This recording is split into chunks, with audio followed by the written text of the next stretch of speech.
తెలంగాణ రాష్ట్రంలో నేడు ఎమ్మెల్యే కోట ఎమ్మెల్సీ ఎన్నికలు జరగనున్నాయి. ఈ ఎన్నికలకు ఏర్పాట్లు పూర్తి చేసినట్టు అధికారులు పేర్కొన్నారు. అసెంబ్లీలోని కమిటీ హాల్లో పోలింగ్ కేంద్రాన్ని ఏర్పాటు చేశారు.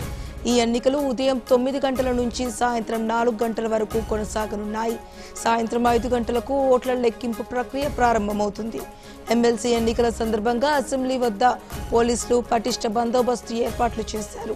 ఎమ్మెల్యే కోట ఎమ్మెల్సీ ఎన్నికల్లో భాగంగా 5 ఎమ్మెల్సీ స్థానాలకు ఎన్నికలు జరగనున్నాయి. ఇందుకోసం టీఆర్ఎస్, ఎంఐఎం, కాంగ్రెస్ అభ్యర్థులు నామినేషన్ వేశారు.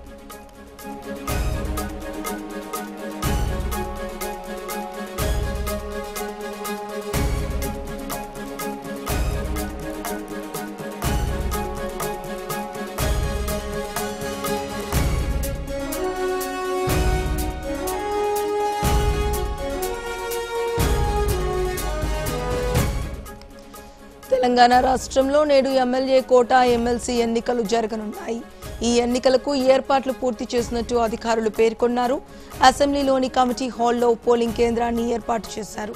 ఈ ఎన్నికలు ఉదయం 9 గంటల నుంచి సాయంత్రం 4 గంటల వరకు కొనసాగనున్నాయి. సాయంత్రం 5 గంటలకు ఓట్ల లెక్కింపు ప్రక్రియ ప్రారంభమవుతుంది. ఎమ్మెల్సీ ఎన్నికల సందర్భంగా అసెంబ్లీ వద్ద పోలీసులు పటిష్ట బందోబస్తు ఏర్పాటు చేశారు. ఎమ్మెల్యే కోట ఎమ్మెల్సీ ఎన్నికల్లో భాగంగా 5 ఎమ్మెల్సీ స్థానాలకు ఎన్నికలు జరుగుతున్నాయి. ఇందుకోసం టీఆర్ఎస్, ఎంఐఎం, కాంగ్రెస్ అభ్యర్థులు నామినేషన్ వేశారు.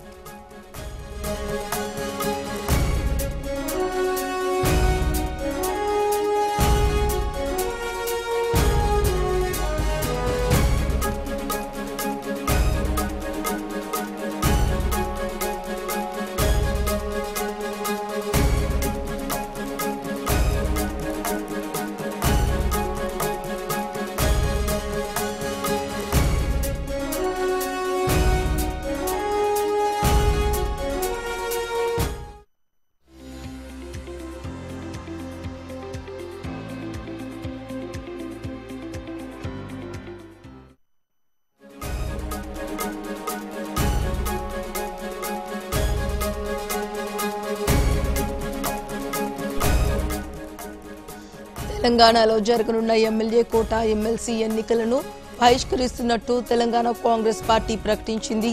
తెలంగాణలో ప్రతిపక్షం లేకుండా చేయాలని కేసీఆర్ కుట్ర చేస్తున్నారని కాంగ్రెస్ మండిపడింది. పార్టీ ఫిరాయింపులను కేసీఆర్ ప్రోత్సహిస్తున్నారని ఆరోపించారు.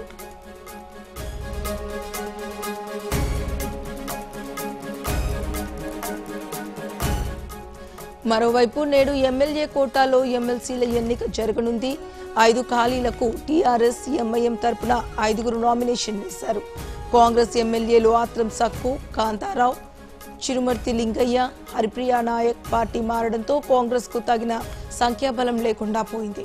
ఇక పార్టీ ఫిరాయింపుల నేపథ్యంలో స్టేట్స్మెన్ గా ఉండాల్సిన సీఎం రాజ్యాంగ ఉల్లంఘనకు పాల్పడుతున్నారని టీపీసీసీ చీఫ్ ఉత్తమ్ కుమార్ రెడ్డి ఆరోపించారు. కేసీఆర్ చర్యలు తెలంగాణ ప్రజలు సిగ్గుపడేలా ఉన్నాయని ఆయన అన్నారు. పార్టీ ఫిరాయింపులను ప్రోత్సహిస్తున్నారని విమర్శించారు ఉత్తమ్.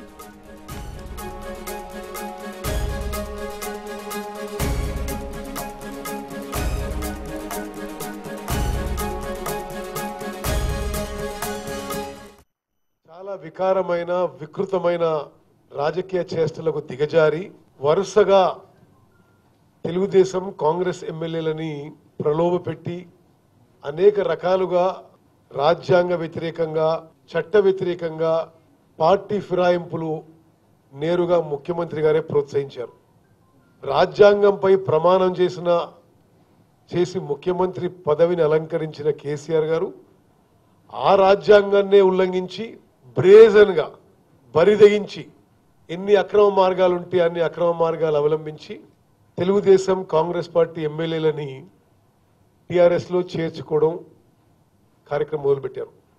దీనికి నిరసనగా తెలంగాణ ప్రజలందరికీ తెలవాలనే ఉద్దేశంతో ఈ ఎమ్మెల్సీ ఎలక్షన్ విషయంలో కాంగ్రెస్ పార్టీ ఈ ఎమ్మెల్సీ ఎలక్షన్స్ ని బాయ్కాట్ చేస్తున్నాము, బహిష్కరిస్తున్నాము అని చెప్పి మీకు మనవి చేస్తున్నాను.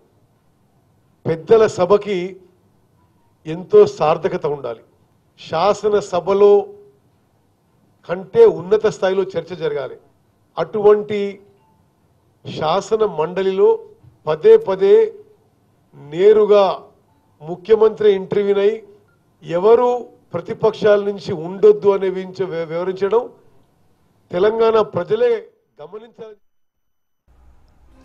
టీఆర్ఎస్ పార్టీ వ్యవహార శైలి ప్రజాస్వామ్యానికి ప్రమాదకరంగా ఉందని సీఎల్పీ నేత భట్టి విక్రమార్క అన్నారు. రాష్ట్రంలో ప్రతిపక్షం ఉండొద్దని టీఆర్ఎస్ దుర్మార్గం చేస్తోందన్నారు. చట్టసభల కార్యకలాపాలన్నీ కూడా బజారుకి ఇచ్చారన్నారు.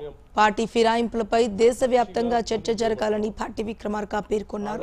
టీఆర్ఎస్ వ్యవహార శైలిపై అన్ని పార్టీలకు లేఖలు రాస్తామన్నారు. వచ్చినటువంటి రాజకీయ పార్టీలు సహజంగా ప్రభుత్వాలను ఏర్పాటు చేస్తాయి. దానితో పాటు ప్రతిపక్షాలు కూడా శాసనసభలో ఉంటాయి. ఈ ముఖ్యమంత్రి ఆలోచన ఏ రకంగా ఉందంటే ప్రభుత్వాన్ని ఏర్పాటు చేసినటువంటి రాజకీయ పార్టీ తప్ప ఇంకొక పార్టీలు ఏవి కూడా శాసనసభలో ఉండకూడదు అనేటువంటి లక్ష్యంతో ప్రతిపక్షాలన్నింటినీ కూడా దాంట్లో కలిపేసుకోవాలనేటువంటి ఒక దుర్మార్గ ఆలోచన చేస్తూ ఉన్నాడు.